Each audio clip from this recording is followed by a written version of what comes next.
தமிழக வெற்றி கழகத்தோட தலைவர் பேசி முடிச்ச பிறகு இதுல காரம் பத்தல, இனிப்பு பத்தல, அது பத்தல, இது பத்தல அப்படிங்கிற ஏகப்பட்ட விமர்சனங்கள் வருவாங்க. என்ன சொல்றாரோ அதை செய்யறாரு, என்ன செய்யறாரோ அதை சொல்றாரு. இதுக்கு நடுவுல இடவடி இல்ல.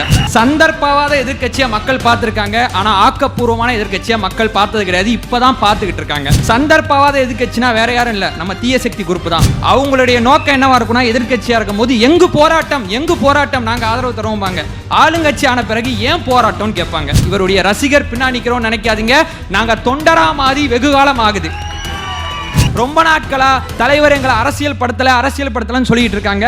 லைவ் அண்ட் லா பார் பஞ்ச் நோக்கி நகர ஆரம்பிச்சிட்டோம். எங்களுடைய அறியாமையை பயன்படுத்தி நீங்க பண்ற அரசியலை நாங்க புரிஞ்சுக்கிட்டோம். தனக்கு அங்கீகாரம் நம்ம இலக்கு கிடையாது, தலைவருக்கு அதிகாரம் அப்படிங்கறத நம்மளுடைய இலக்கா இருக்க முடியும். கான்பிடண்டா இருக்க தலைவா, வெற்றி நிச்சயம். தலைவர் அரசியலுக்கு வந்த பிறகு அரசியல் கவனிச்சவனா, தலைவர் 3வது வருஷ தொடக்க விழாவை தொடங்கும் போது தலைவரோட அரசியலை விளக்கி சொல்லனா 20 வருஷம் ஆனாலும் இவங்களுக்கு இந்த அரசியல் புரியாது அப்படிங்கிறதுக்காண்டி சில விஷயங்களை நான் விளக்கி சொல்லிட்டு கிளம்பி போடுறதான் இந்த பிளானு. ஆக்சுவலாக பார்த்தீங்கன்னா, தமிழக வெற்றி கழகத்தோட தலைவர் பேசி முடித்த பிறகு இதில் காரம் பத்தலை, இனிப்பு பத்தலை, அது பத்தலை, இது பத்தலை அப்படிங்கிற ஏகப்பட்ட விமர்சனங்கள் வருவாங்க. ஒரு தலைவர் அப்படிங்கிற ஒருத்தர் எடுத்துக்கிட்டிங்கன்னா, மக்கள் என்ன எதிர்பார்க்குறாங்க அப்படிங்கிறத தலைவர் கரெக்டாக பிடிச்சிட்டாரு. அதனால தான் தலைவரோட பேச்சு 3ஆம் ஆண்டு தொடக்க விழாலையும் அடுத்து என்ன பேச போகிறார், என்ன செய்ய போகிறார், கட்சி தொடங்கப்பட்டு 700 நாளை கடந்தும் தலைவரோட பேச்சுக்கு இந்த சமூகத்தில் மரியாதை இருக்கிறதுக்கு காரணம் 2 விஷயம்தான்.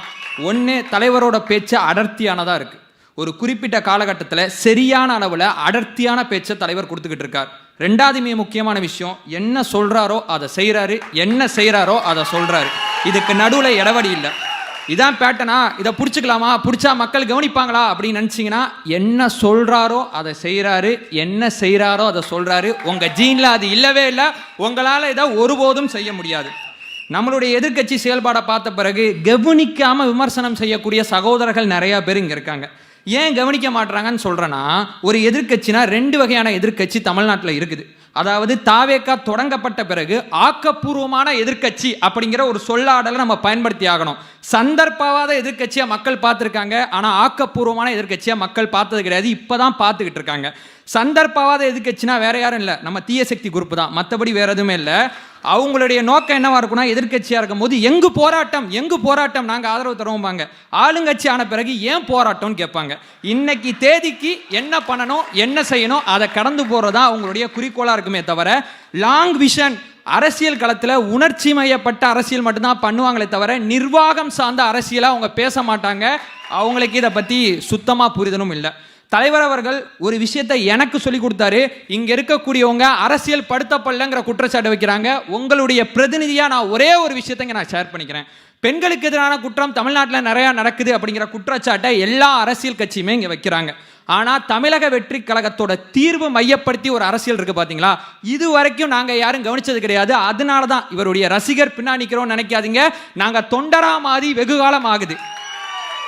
என்ன தீர்வு தெரியுமா? பெண்களுக்கு பாதுகாப்பற்ற சூழல் தமிழ்நாட்டில் இருக்குது. ஏன் பாதுகாப்பு அப்படிங்கிறத மிக முக்கியமாக கவனிக்க வேண்டிய பொறுப்பு டிஜிபி அப்படிங்கிற நியமனத்தை போட்டு, குடும்பத்தில் ஈகோ தான் நான் பேச மாட்டேன், கட்சியில் ஈகோ தான் பேச மாட்டேன், ஆனால் இவங்க நிர்வாகத்தில் ஈகோ பார்க்குறாங்க. அதனால தான் தலைவர் தொடர்ச்சி அதை பற்றி பேசிகிட்டு இருக்கார்.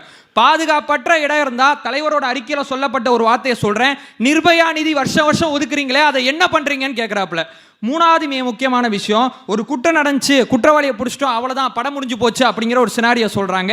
அந்த குற்றவாளிகளுக்கு சிறப்பு தண்டனை நீங்கள் வாங்கி கொடுக்கணும், சிறப்பு கோட்டை அமைங்க. இதுவும் தலைவர் எனக்கு சொல்லி கொடுத்த அரசியல் தான். ரொம்ப நாட்களா தலைவர் எங்களை அரசியல் படுத்தலன்னு சொல்லிட்டு இருக்காங்க.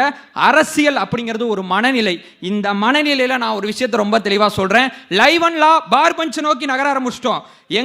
எங்களுடைய அறியாமையை பயன்படுத்தி நீங்க பண்ற அரசியலை நாங்க புரிஞ்சுக்கிட்டோம். இந்த ப்ராசஸ்ல சொல்லுவேன், ஒரு மேடையில் சிடிஆர் நான் பதிவு செஞ்சிருப்பார், கத்துப்பான், கூடிய சீக்கிரம் கத்துப்பான் அப்படிங்கிற ஒரு நம்பிக்கை தெரிவிக்கக்கூடிய வார்த்தையை பயன்படுத்தியிருப்பாரு. அதே தான் சொல்றேன், கூடிய சீக்கிரம் கத்துக்கிட்டோம். எங்களுக்கு எதிராக நீங்க அரசியலை பண்ண முடியாது. ஒரே ஒரு விஷயத்தை இங்கே அரங்கத்தில் இருக்கக்கூடிய அத்தனை பேர்கிட்டையும் சொல்லிட்டு என்னுடைய பேச்சை நிறைவு செஞ்சுக்கிறேன். ஆக்சுவலாக பார்த்தீங்கன்னா, தலைவரை பொறுத்தவரையும் இந்த கட்சியை பொறுத்தவரையும் ஒரே ஒரு சொல்லாடலை நம்ம ஃபாலோ பண்ணோம்னா, 2026 அப்புறம் 2027 வரும்ல, தலைவர் இங்கே முதலமைச்சராக 4ஆம் ஆண்டு தொடக்க விழாவை நம்ம ஃபாலோ பண்ணுவோம்.